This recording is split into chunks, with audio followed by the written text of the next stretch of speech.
Before I get started, I need to address Ann DeMichael. A year or two ago, I went to speak, and we were outside, and my papers blew away. And you told me, that's why you put them in a loose leaf binder, so I want you to see. I did it. So today my talk is going to be about my story. But before I tell you about my story, I need to tell you about a story that I feel kind of coincides with my story.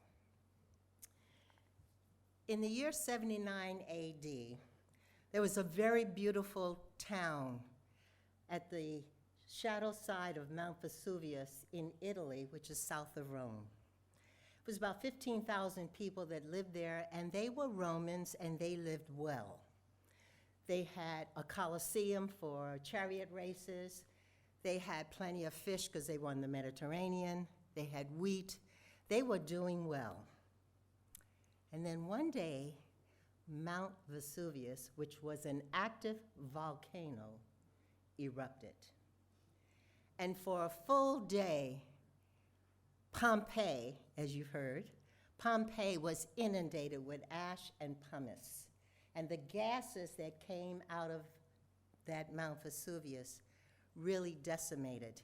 They were covered, and Pompeii was not discovered for another 1,500 years. That's how much ash and pumice and rock came out. And a lot of people were buried because these people were not aware of what in the world is an active volcano. And the wind happened to be blowing west, so they got inundated with all of this. So what's that got to do with me? Well, this past summer would have been my 79th birthday.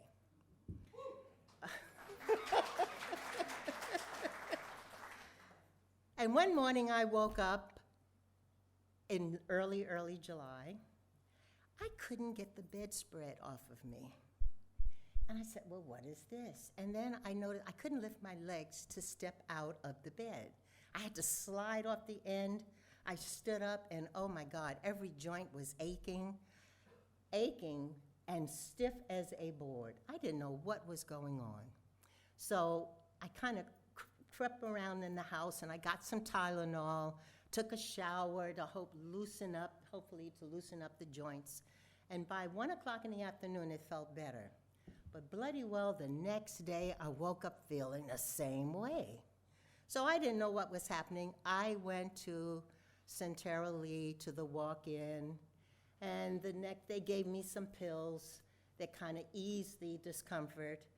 And the next day, I got a call saying, well, it looks like you have an autoimmune disease. We're going to refer you to rheumatology. Well, okay, fine. Meanwhile, the pills were working. I was back to movement again. But this was in the 1st of July, before the 4th of July. Rheumatology appointment was late October. Well, this is the way it's going now, folks, in this area, right? So I was dealing with the pills, but the aching and the stiffness was continuing. And then I started getting a fear factor. What's going on in my body temple? I got scared. And what I realized, fear, as we know, is false energy appearing real. I was walking around feeling very frightful. Is this lupus? Is it MS? Is it muscular dystrophy? Is it some kind of arthritis that was settling in? After all, it is my 79th year, so I don't know. I got scared. And then one morning, I got up and I was creeping around. It was so bad I had to get my walker out of the garage that I used when I had knee replacement back in 2018. That's how bad and debilitating this thing was. One day I had a peace that came upon me. It didn't come to me, it came through me. But it's what you call that peace of understand. You just don't understand where the peace came from. It passed understanding because I was flooded with this peace. And I said, or something said, I don't know if I said it, but I embodied, whatever this is, I'll deal with it. I knew that for sure. I'll deal with it. And then after that, I fell into this consciousness of gratitude. What was I grateful for? I was grateful that I had 78 wondrous, glorious years. So I knew that regardless of what this was, I'm so thankful for what I've had. And I stayed in that consciousness. But wait a minute, I'm in the middle of a personal crisis. Where did that sense of gratitude and peace come from? How in heck am I feeling that when I don't know if I got any one of these diseases? I got to wait 3 months to find out what's going on. Something is happening and I can't live off a pill. So therefore, where am I feeling grateful and where am I feeling this sense of peace? Okay, so I want to show you my Sankofa bird. Sankofa is an African word from the Twi language. Too bad Sam is not here to make sure I got that word right, because it's from Ghana. The literal translation of the word is taking from the past what is good and bringing it into the present to make progress in the future. Okay? But a lot of us folks, and I got this from Los Angeles, we say, to know where you're going, you first must know where you're coming from. So I decided I got to take this gratitude and this attitude that I had, this sense of this consciousness, I got to take it to meditation because I didn't know where it came from. And it was so mind-blowing for me that in the middle of a crisis, I'm feeling this. So I went into my meditation, and what came to mind for me was practitioner training. Now, some of you may not know what that is, but I'll tell you. In 1997, I became a licensed practitioner, Science of Mind, under Reverend Dr. Michael Beckwith at Agape International Spiritual Center. So I've been practicing as a practitioner since that time, and it's 26, 27 years.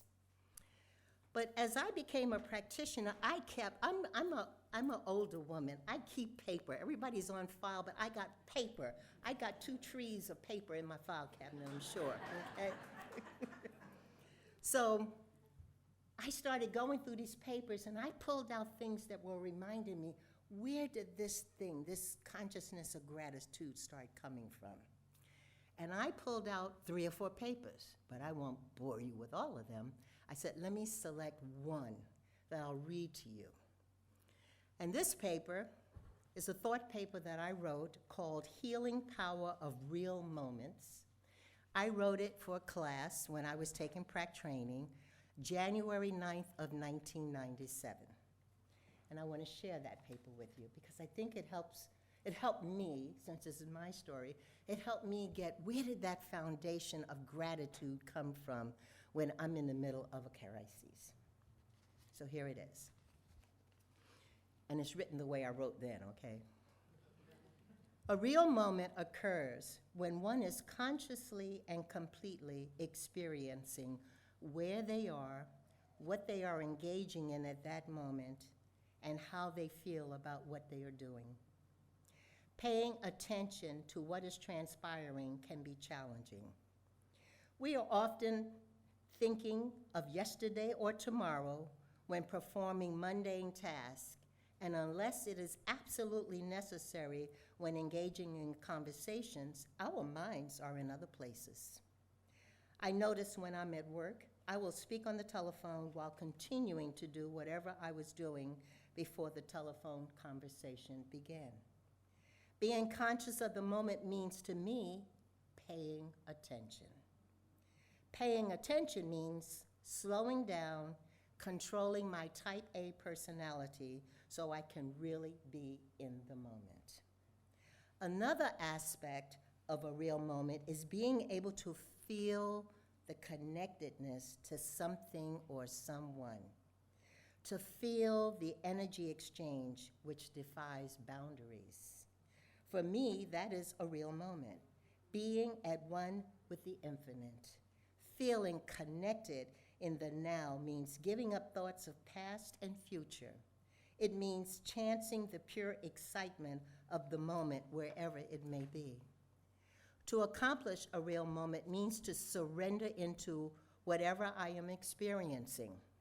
Surrender all thoughts and feelings to the moment. To relinquish control of the situation and just be. This is difficult at best, but obtainable. For me, the key is to want to be consciously aware of myself and my relationship in the universe. Experiencing real moments means relinquishing emotional attachments that represents pain and suffering. It means allowing life to unfold as it chooses without needing to control the outcome. It means being at peace with myself no matter what appears to be happening. The rewards from experiencing real moments are many, and the healing power of the experience can be beneficial to the soul as well as the psychic. The ability to live in the now relieves me of the stress of yesterday and of the worry about tomorrow. To live in the consciousness of God is to experience a real moment. So, I think from reading that paper written back in 1997, I was beginning to practice the presence. So, what does practicing the presence mean? Expanded consciousness. And I saw that from the paper I wrote. My consciousness was expanding. Patience. It means everything is in divine order. We just have to allow it to flow naturally. Practicing forgiveness. That's a biggie. But letting go and letting God so I can move on and not carry that rock on my back. Whole soul surrender to your spiritual practice reinforces spiritual maturity, discernment, and self-discipline.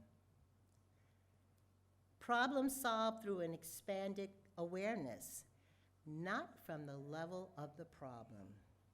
Now, I know whatever's happening with me, I can't get caught up in an autoimmune dis-ease. I have to stay in the higher consciousness. I kick that up to the upper room, and that's where I'm gonna hang out.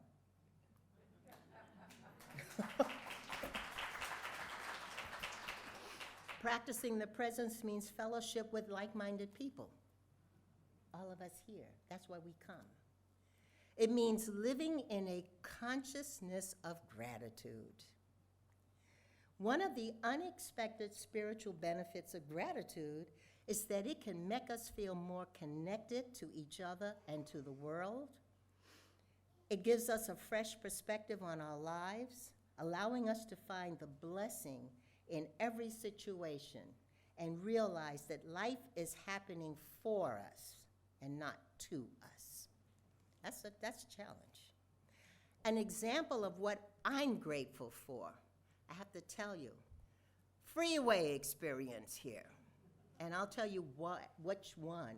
I'm a Californian, 40 years. You know I drive freeways. But here, driving on a freeway and you want to exit, there's always somebody that's getting on. And I'm always anxious when I want to get over to get off and you have a short span for somebody else that wants to get on.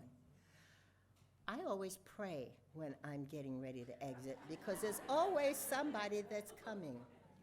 And you know, when I get through, whatever that may be, I am so very grateful.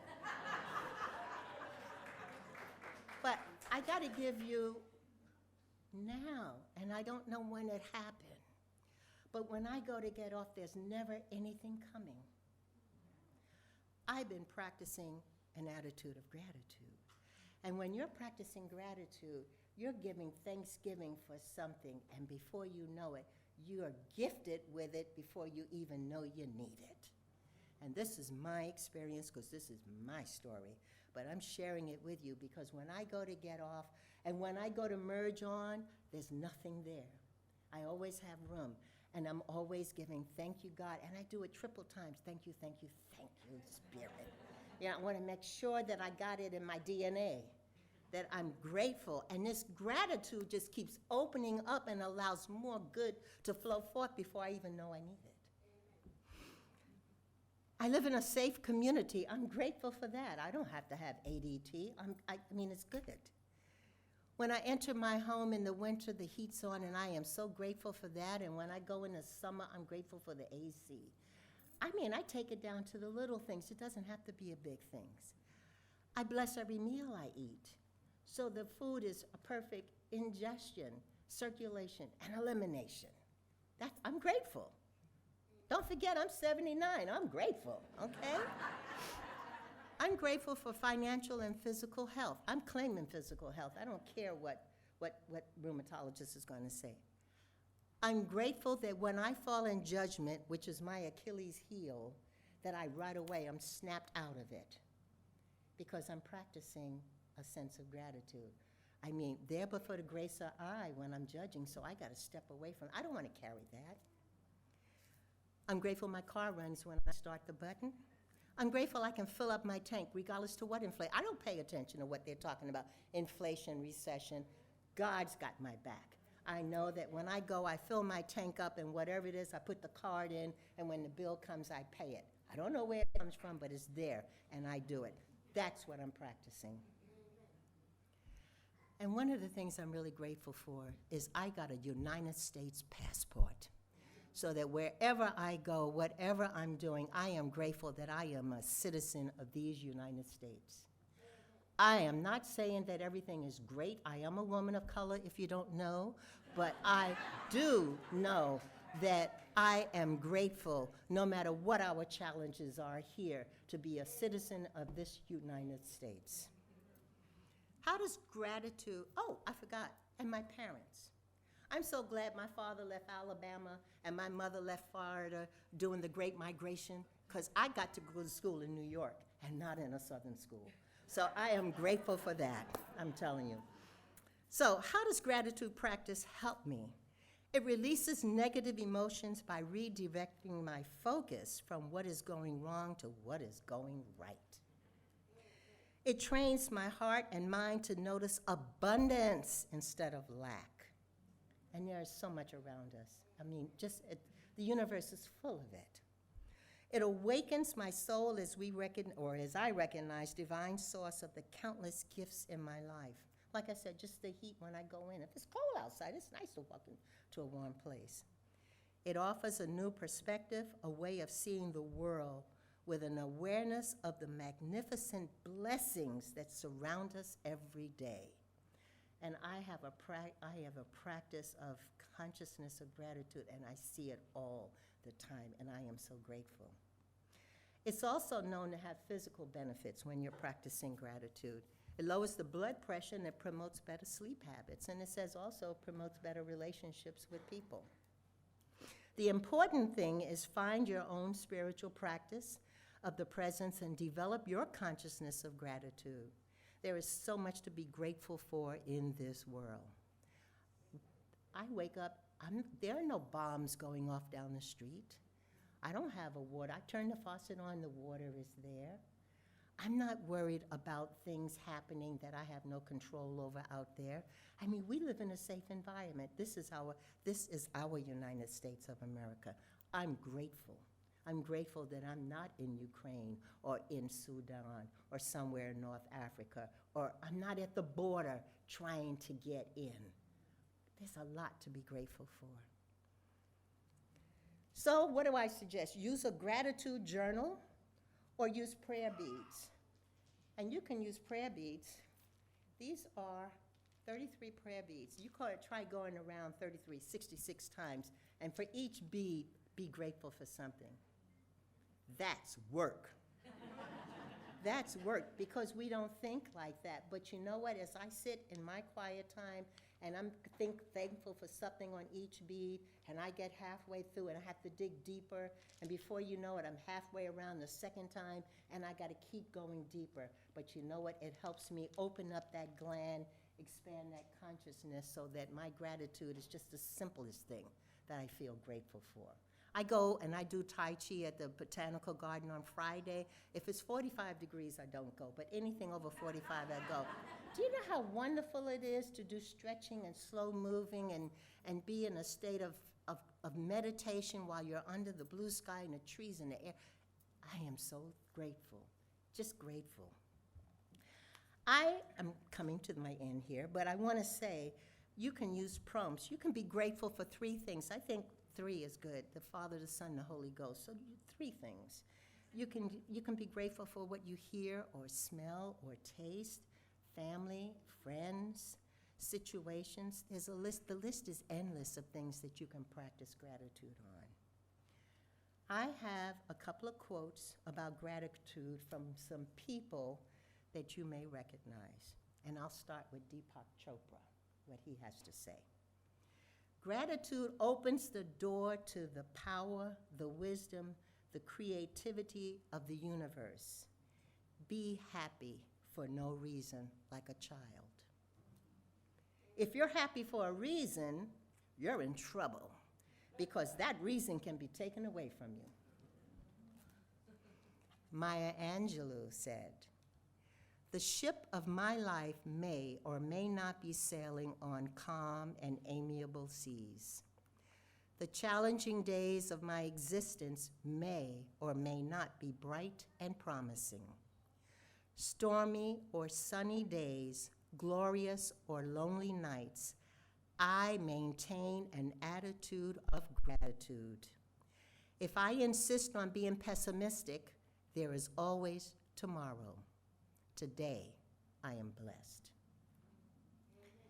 Meister Eckhart says, "If the only prayer you say in your life is thank you, that would suffice." Okay? Thich Nhat Hanh.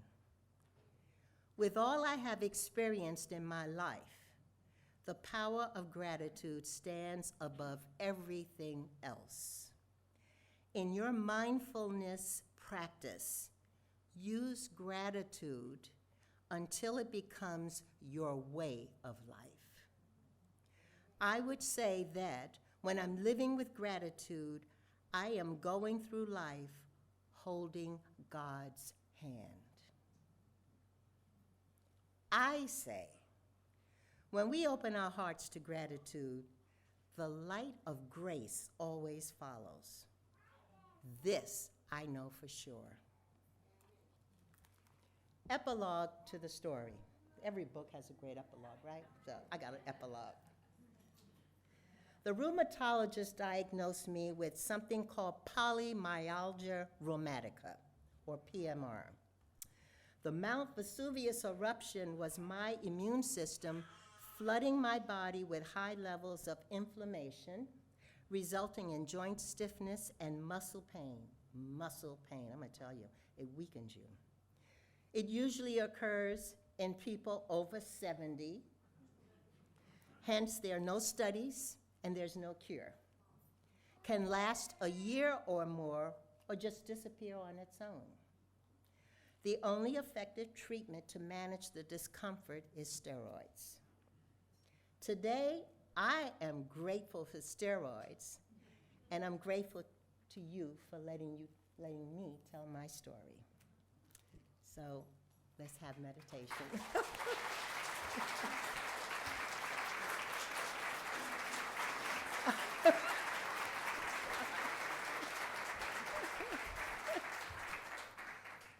So for meditation, we're ready? Okay. So just get comfortable in your seat, relax, let your hands rest on your thighs, your feet on the floor. Close your eyes and just take a breath or two and just be grateful that we are here today celebrating the day in this magnificent sanctuary. And since this talk was on gratitude, go into that quiet space within your heart and your mind and think of three things, three situations, three people that you are grateful for. And just be still and feel that sense of gratitude. Let it wash over you.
Spirit, flow through me as I open up to be an expression of your unfolding peace. Show, Spirit, show through me as I open up to be an expression